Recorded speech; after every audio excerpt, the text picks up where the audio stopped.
Hey everyone, it's Ruth here. So today I'm going to chat to you about newborn sleep. Now, so many of you moms have been asking me about that, and so I'm going to go through it with you today.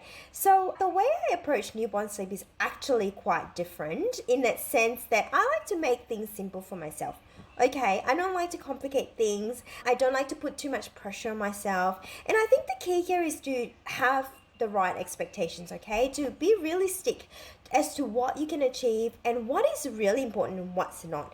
I think a lot of mums stress too much, get too anxious at the beginning, and the saddest thing is that you lose your joy and you lose the newborn bubble stage that you can never get back because you are thinking about all these things or words people have been saying to you. Oh, you better do this, otherwise your baby's not going to sleep later on, you're going to have, like a poor sleeper or whatever. So I'm here to break all of that. Okay, I'm going to break it down for you as to how I teach my clients and my members how to approach newborn sleep. Obviously, I can't go through everything. I've got pages and pages of notes. If you see me looking up, that's because my notes is right there. But I'm going to paint a picture for you so that releases the pressure and the tension if you are a new mom, okay? So I'm going to tell you exactly what's important, what you can let go of that is not important. So the way I see newborn sleep, newborn is pretty much from age 0, okay, like day 1 to 16 weeks. Now, just because it's a newborn period does not mean all the weeks are the same, okay? Your child, when your baby was born, was only this like 3 kilo, 3 plus 4 kilo thing. And then by the time your child is 16 weeks, they're a lot heavier, right? Like, at least 5 kilos or, close to it. I don't know, I can't remember anymore, but do you know what I'm saying? So your baby is changing. So what you do throughout the whole 16 weeks has to change as well. It can't be the same, okay? So what I've done is I have broken it up into 4 stages. So this is what you need. Make sure you take down notes as well, okay? Because I'm going to go through quite a bit of detail. So number 1, stage 1, okay, is from day 1 to 6 weeks. Now, your goal here is just to rest, recover, eat well, and, heal your body and bond with your baby. That is pretty much all you need to do. Okay, don't worry about no routine, no nothing. Okay, please. In terms of sleep, your baby can sleep anywhere under the sun. Okay, for real. There's no such thing as your baby needs to be sleeping in the cot. Your baby needs to learn how to self-settle, please. All that's nonsense. I'm going to be real with you today. Okay, and the only thing, the only milestone that you need to achieve, not need to, but ideally you achieve by the time you finish this stage 1, is to have a feeding routine. That is the only routine you need, because if you do a feeding routine well, it sets up a great foundation moving on to stage 2, 3, and 4, okay? So in terms of the feeding routine, super simple. All you need to do is you need to try to find a way, okay, or work out as you go. You don't have to get it sorted out from day 1, but as you're going along, okay, get into a pattern of feeding every 2.5 to 3 hourly, okay? So I know people talk about feeding on demand and all that kind of stuff, but you can feed on demand based on the feeding routine. Does that make sense? So you don't need to be like, 3:01, I'm like late for a minute. No, you don't have to. You can go in between 2.5 hours to 3 hourly, but you're not going to go like, hourly, and then next minute 4 hours, and then the next time you feed is like 2.5 hours. That's all over the place. You want to have set routine feeding times so that your baby's never too hungry. And the reason why I say a feeding routine is when you have a feeding routine, it sets up your sleep routine, okay? Later on down the track, not right now. All right, so that's just stage 1. Stage 2 is, I'm going to blitz through this, by the way. So stage 2 is 6 to 8 weeks, okay? So you can see this stage is quite small, so only a couple of weeks. So in this stage, what you want to do is you want to start having sort of like a loose sleep schedule, but not super strict on the dot once again. Okay, working around your feed. Okay, so you've got your feeding every 3 hours, and then you attach the wake window, and then you have the sleep. Okay, so then once the feeding routine comes around, you wake your baby up, you end that sleep time, you continue on. Obviously, I'm just going through this very, very quickly. I don't have a heap of time on this video. but you get the gist, okay?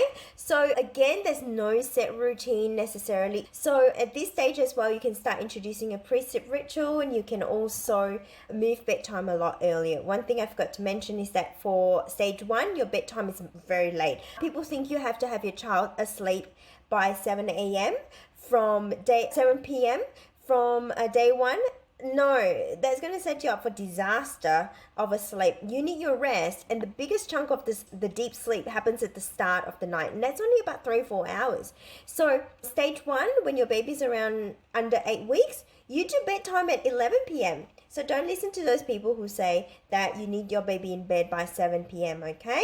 Unless you have help throughout the night, and then that's okay. But if you don't and you're up doing those feeds, and obviously I talk about how to work around that with dads and things like that as well, but I just wanted to point out bedtime as well. And then, yeah, so your bedtime will be moving forward, and the milestone for this stage, for stage 2, okay, every stage has a milestone. So for this stage, okay, is to aim to have your wake windows, okay, by about 1.5 hours by the end of this stage, okay? And then your feeding is every 3 hours as well. So stage 3 is 8 to 12 weeks, okay? So this is an exciting stage. It's actually one of the biggest work in terms of your stage here.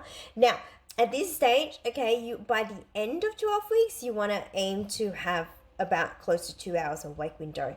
All right, so what you need to do here is you need to do what I call nudge work. So with my clients, I teach them how to nudge the wake windows so that you don't jump from 1.5 hours to 2 hours straight away. Your baby's brains and body is going to go into shock, and they're going to turn into a different baby, okay? From a happy baby to a crazy, hysterical, unhappy baby. So you don't want that, okay? So you want to do the nudge work. You stretch them out. So every so often you increase the wake window a little bit, and so yeah.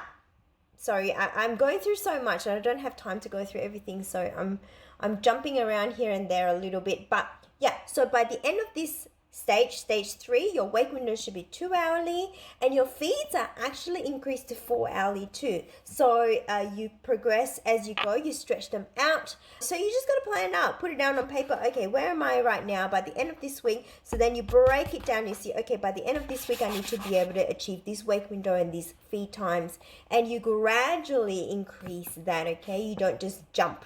That is the worst thing you can do for your child. Okay, so at this point of time, it's still 3, 4 naps, 5 naps sometimes. Really doesn't matter. You can feed before you sleep, whatever. Feed routine is different every 4 hourly. Sleep routine every 2 hourly, okay? And I don't care if your child's catnapping or not, as long as you're following 2 different routines. Now, last stage 4, is 12 weeks to 16 weeks. Now, this stage is where your child is going to graduate to infancy. So this stage is where it's really important to start nailing your sleep signs. If you want to avoid 4-month sleep regression, this is goal. This is how you do it. And I've been able to avoid 4-month sleep regression in both my kids. We don't have any 4-month sleep regression because of doing this method, okay? So essentially, yeah, it's kind of hard to explain this period, but this 12-week to 16-week is where you start to really move into a predictable routine. And this is where I start teaching my clients and my members how, like, what routine to start off with. So here at this stage 4 is where you actually start having a routine, not any time before. Okay, if you do this and if you take my word and you follow everything I've said here, okay, this is just a summary of what I teach for newborns, but if you do this and you follow everything to a T, here's what you're going to get. You're going to have a happy baby, you're going to be well rested, and you're going to be happy, and you're going to keep your joy in motherhood. You're going to enjoy this newborn phase.